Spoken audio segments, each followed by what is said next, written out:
Hello everyone, welcome to my podcast. Today we have Ishan Munjal, a very known realtor, and we'll be talking about pre-construction today. And just introduce yourself a little bit.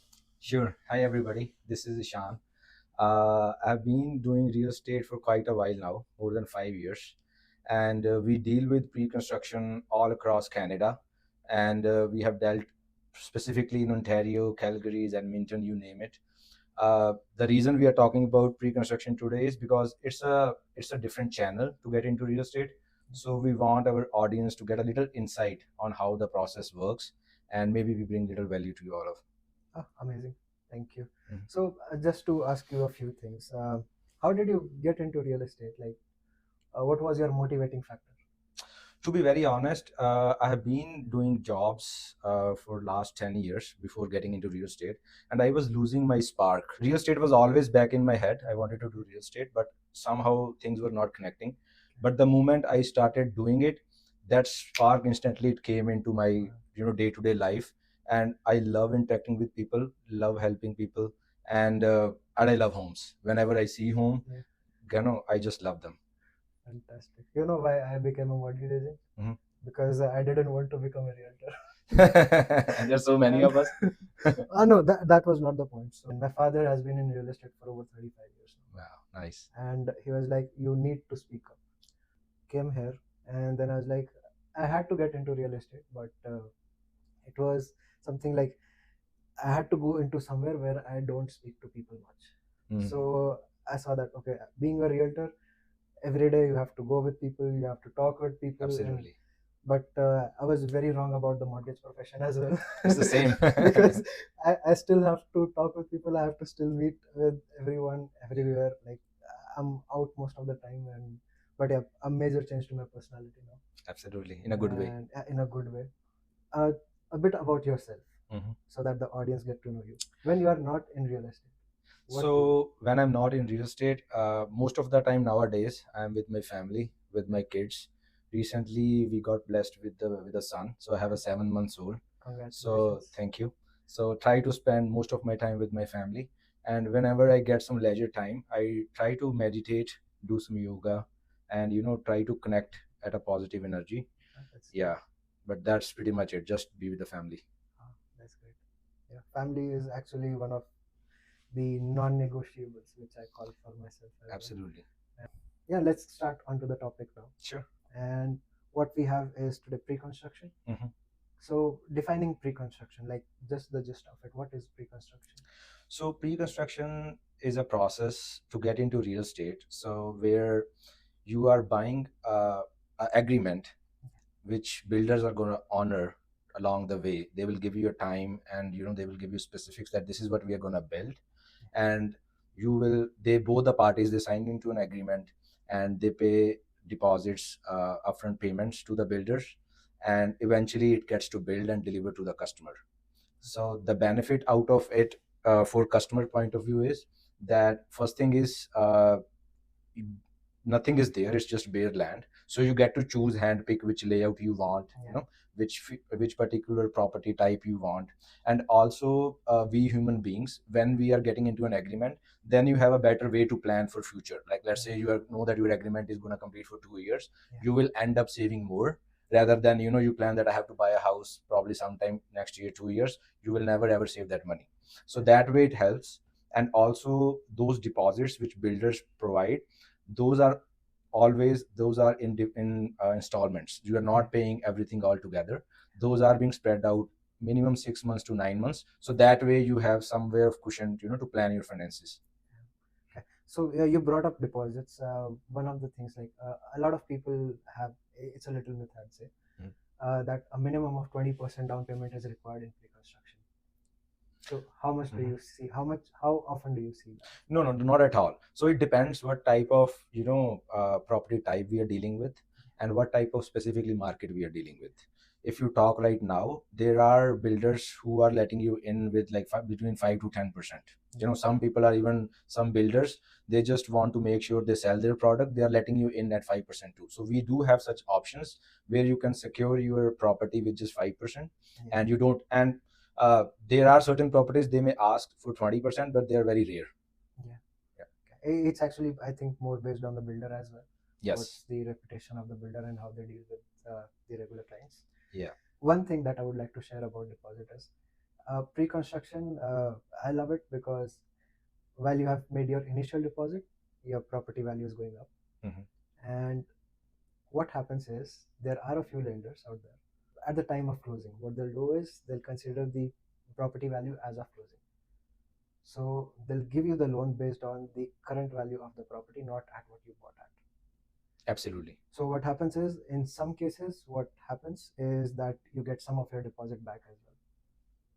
Absolutely. So other way of putting this is, what I tell people is that think it that way. Let's say you are buying an agreement for 600,000 and you are putting 60,000 deposit towards the agreement, right? And the property is going to get built in 2 years.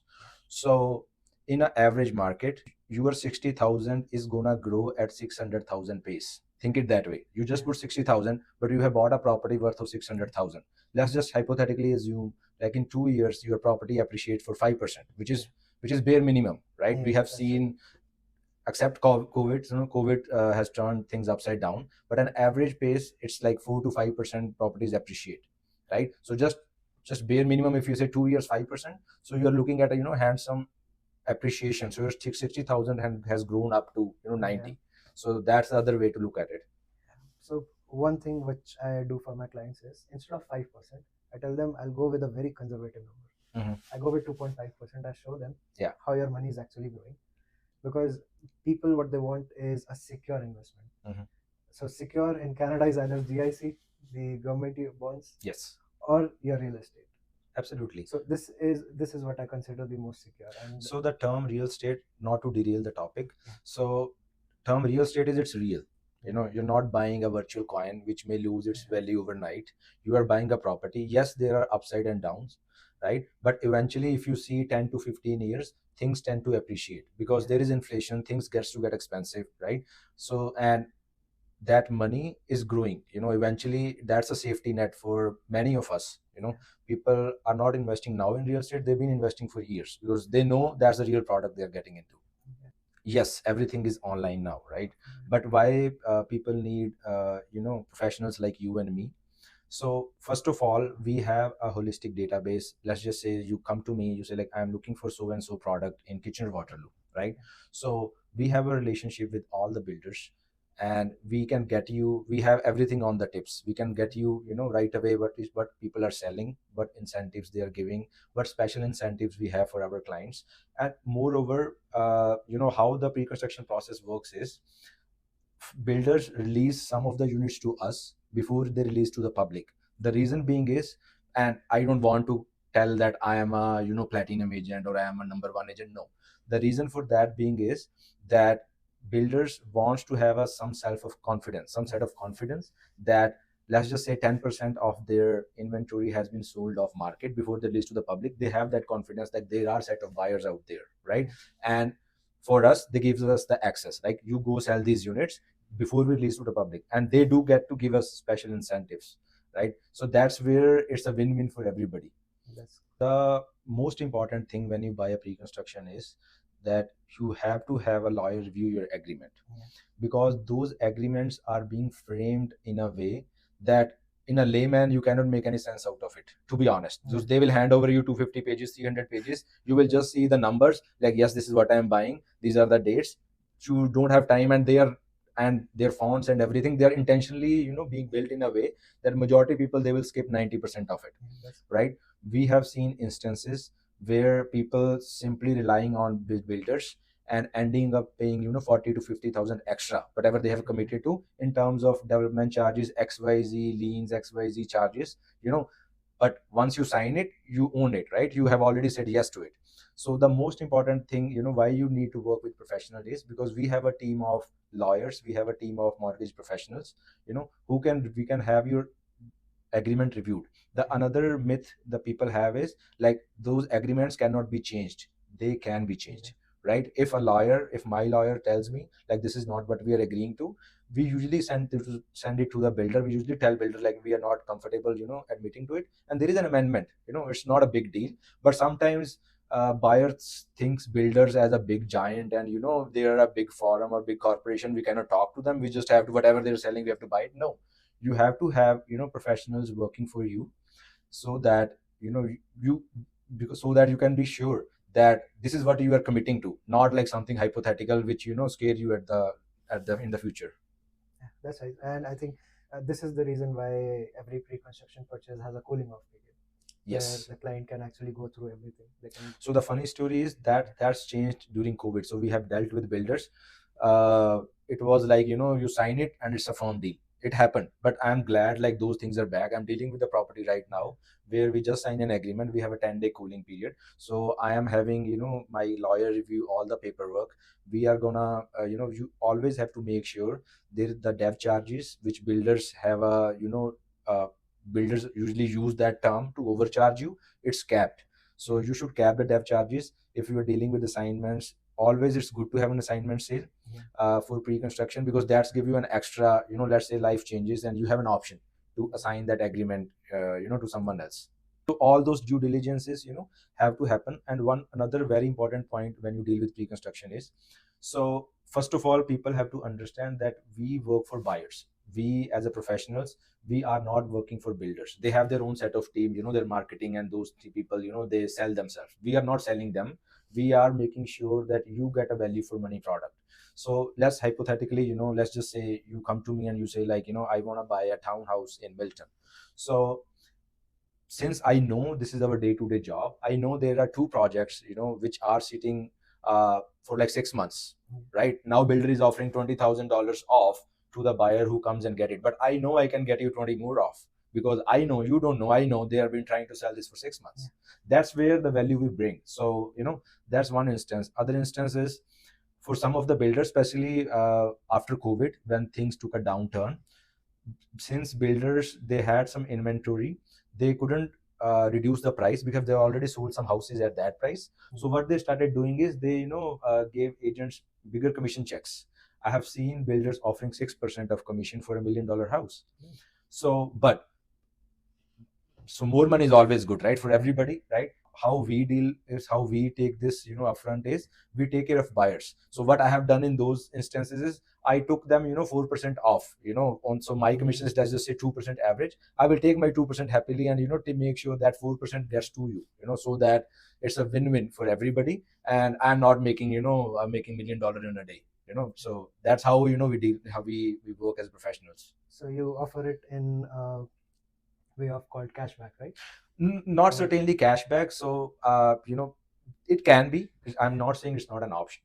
I usually try to adjust it at an agreement price. Because there are good reasons to it, because there's a lot of tax savings if we adjust the purchase price, because anyhow somebody has to pay tax.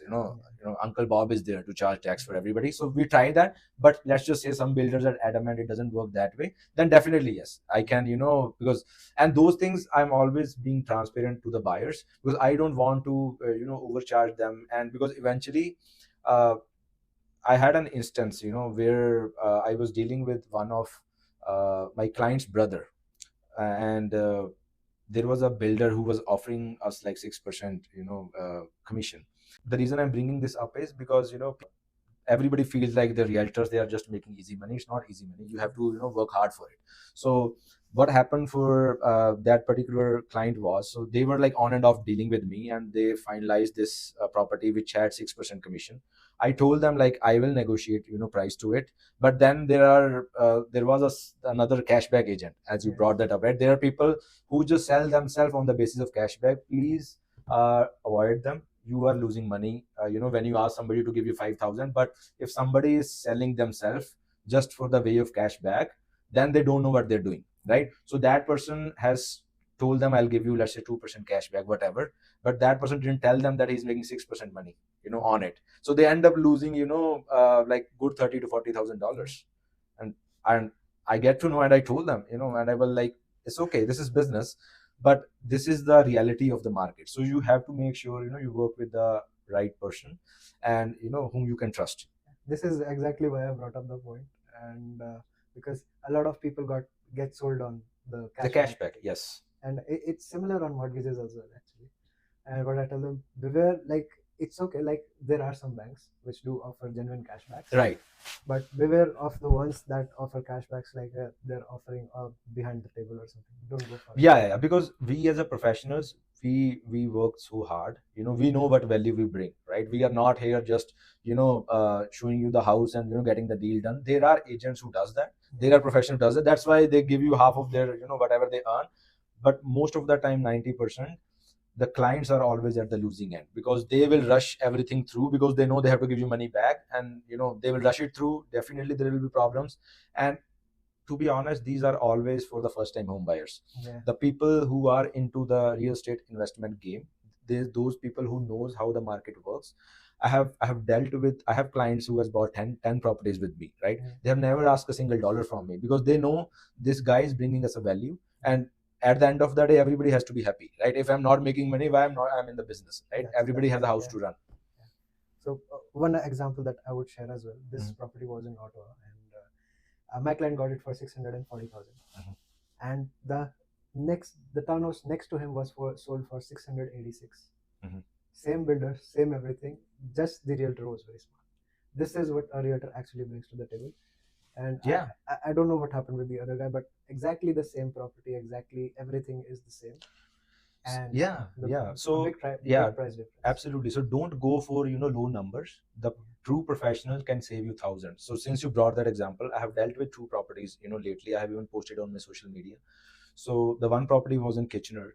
I bought a single detached house for 800,000 for my client, and we were doing last home visit. When you buy, you get a 2 visit. Last home visit, I saw two sold signs on the same street. So we bought for 800,000. Same size properties were sold for 850 and 870. See the difference. And it's no brainer. So that's how I generate my business, because those clients are my advocates now, right? Because they are telling people, like, work with this guy. Same thing happened with another property in Waterdown in Hamilton. I have shown one property to one of my clients, and they loved it. And I knew they had a room to spend 870, 880, but the property values was also 850 plus, but they have listed for 839. And I was like, maybe they are trying to bring up the competition. But then I felt like maybe there is a room to negotiate too, so I end up buying that property for 835, right? And even I knew, like, if I put like 850, 60, my clients were okay, because they had a budget. Because that's what I don't want to. We don't run for the transaction, we don't get desperate. We just want to make sure you bring value for people's money. That's where, because our business is a long-term game, right? It's not like done deal, like we complete one deal. We have clients who are just with us over the years, and that's how we grow our business. And that's pretty much very right to the point.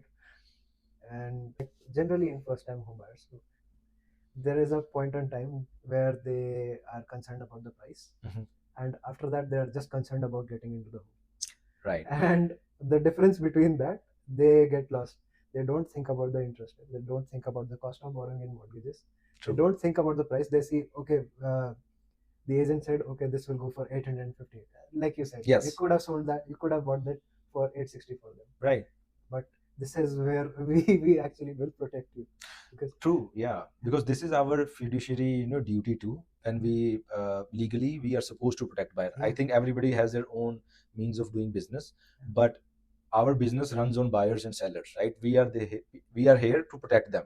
And to be honest, the people who are bad fishes in the business, as you might know, right, the bad publicity, it travels faster than good one. So those are in the short term, those are in the short game, and they will get run out of business very soon, because everybody is smart enough. But people who truly believes bringing value to the table, those people are busy. Those people, like our phones, like continuously they keep on ringing, because people knows, like, these are the people I should work with. Yeah, that's true. Yeah, the market knowledge we have, the day-to-day work that we do with our true hearts. I can speak for him as well, for myself. And that is what we do to make sure that you get the best. It's not just about the pricing, but it's about getting you the best deal possible that is suitable for you. So continuing onto our next topic now. So I see a lot of builders also allow assignment sales, and a lot of people are actually not clear on it. A lot of people think that it will cost them a lot to do assignment sales, and I've seen like a lot of people also make a very good amount of money on assignment sales as well. So let's just shed some light on this. So assignment sale, as name suggests, right? So assignment is you are assigning your agreement to someone else. Like property has not even been built, but since we have already, there is an equity already being built, like property prices have gone up. So people tend to assign those agreements to someone else. That's what an assignment sale is. So in terms of how much it cost, so the agreement which you guys sign with the builder, it comes with an assignment clause. So specifically, that's where lawyers' reviews are important. So builders specifically, they mention how much they're going to charge you for assignment sale, right? And those are negotiable. Someone can ask you, I will charge 50,000. Someone can ask you, I can charge 5,000. That's where we come and tell 50,000 is too much. Let's negotiate on it, right? So that's the money you end up paying to the builder to assign the agreement, right?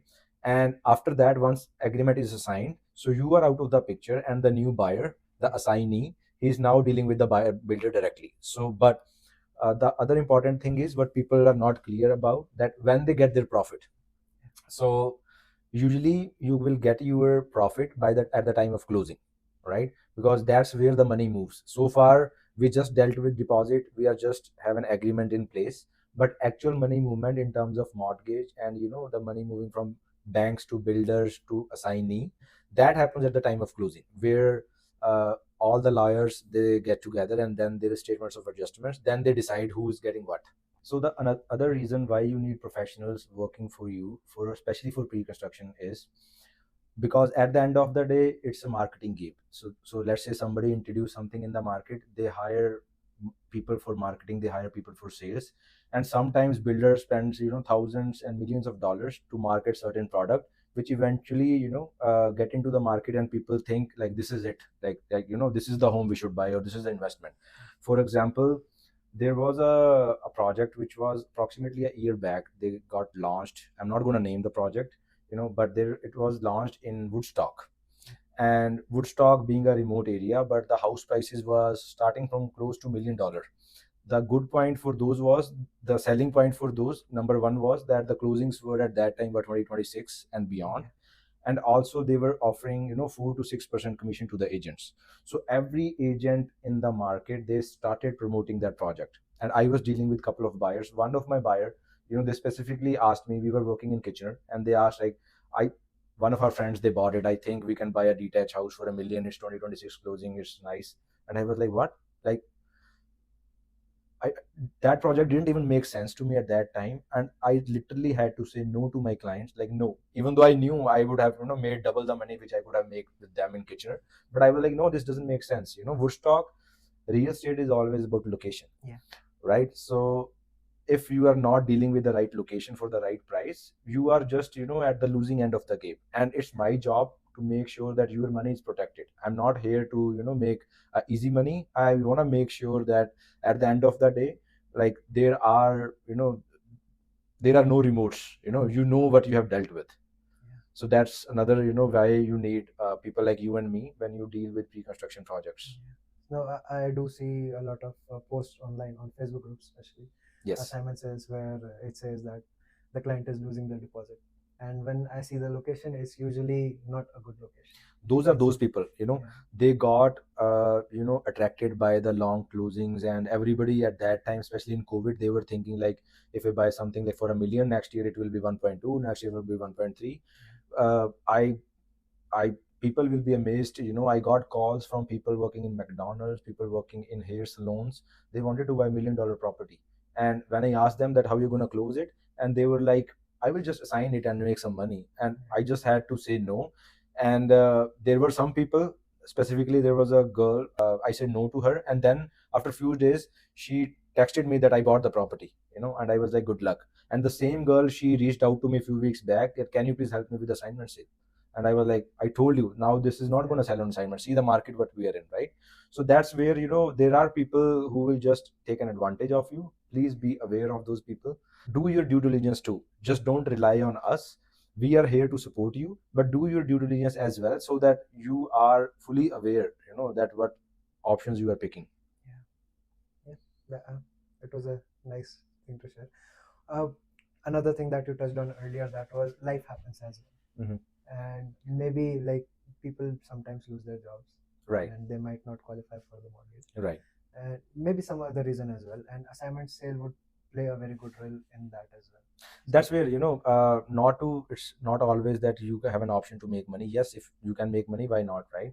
But assignments always give you a cushion, like if something happens over the time, that you have an option, right? That you can assign that contract. Either it could be at the same price as you brought it up, right? People are even nowadays selling at a lower price whatever they bought it for, but at least they have an option. But if you don't have that option on the agreement, then you have to own it, like whatever the case is, because builders, they are smart usually.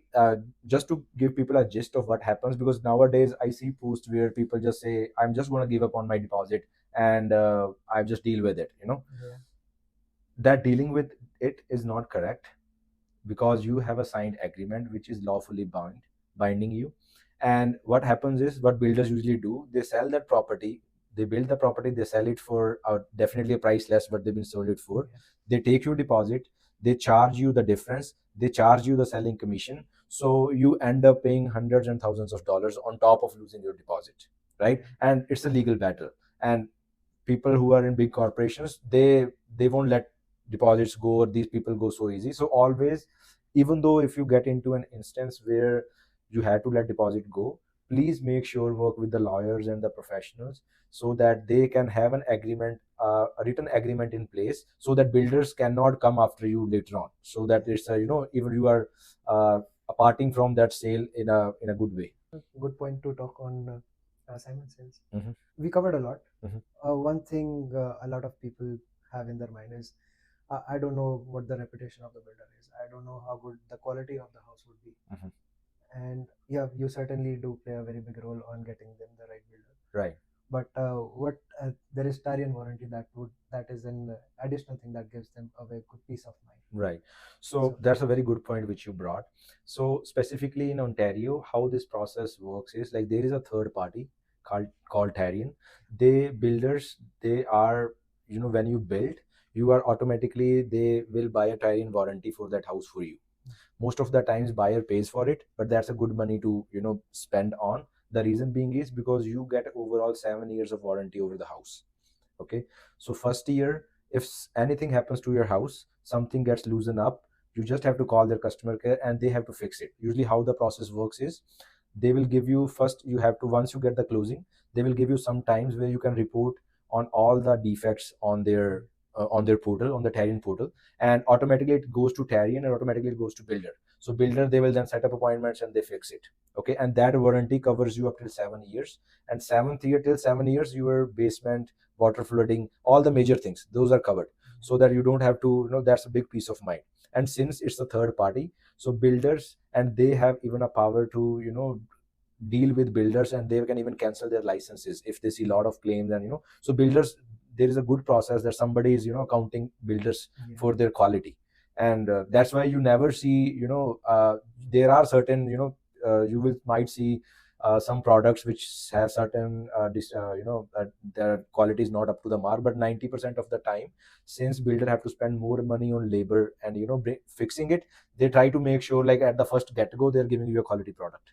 Yeah, that's a good point. Let's just do one last thing, and let's just go through the process. How to start, how to search for a pre-construction, and how to get a mortgage pre-approval, and then what to do in the waiting period, and then finally the things that a client has to do at the time of closing. There are a lot of moving parts in the market. First of all, you have to understand your borrowing power, where you have to talk to people like Udit to make sure, like, how much you are qualified for. Once you have that number, then you have to, like, everybody have their preference in terms of location, right? Even people like me, we can guide you. So usually you have to find a professional who knows the market, who has that pre-construction knowledge and experience. So if, let's just say, you call me, and I'm going to understand your requirement, like what are you planning for. If this is your primary residence, investment, accordingly we are going to suggest you locations and the price point what they are in.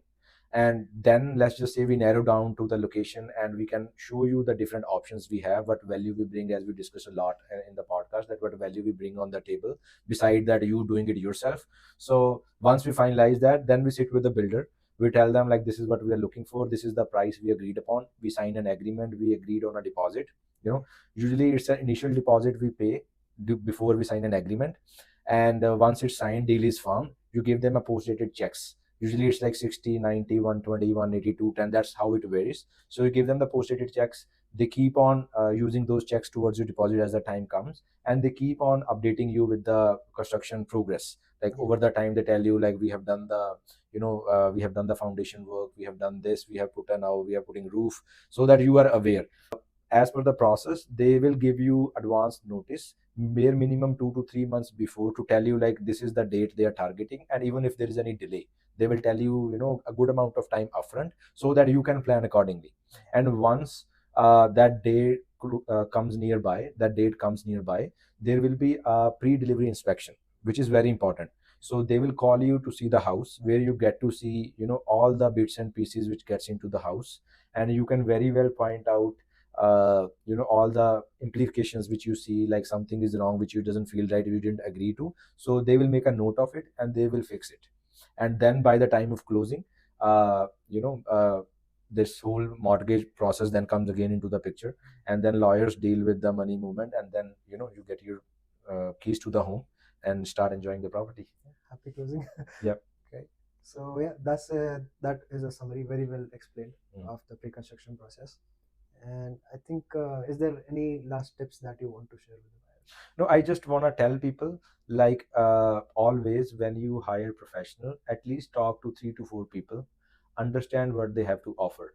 Don't there are a lot of advertisements, there are a lot of people who are just trying to get your business, and just trying to get one deal done, and then they will stop picking your phone. Don't get into that kind of relationship with those people. Always do your due diligence, and there are a lot of platforms where you can see reviews, social medias, you name it, everything is out there.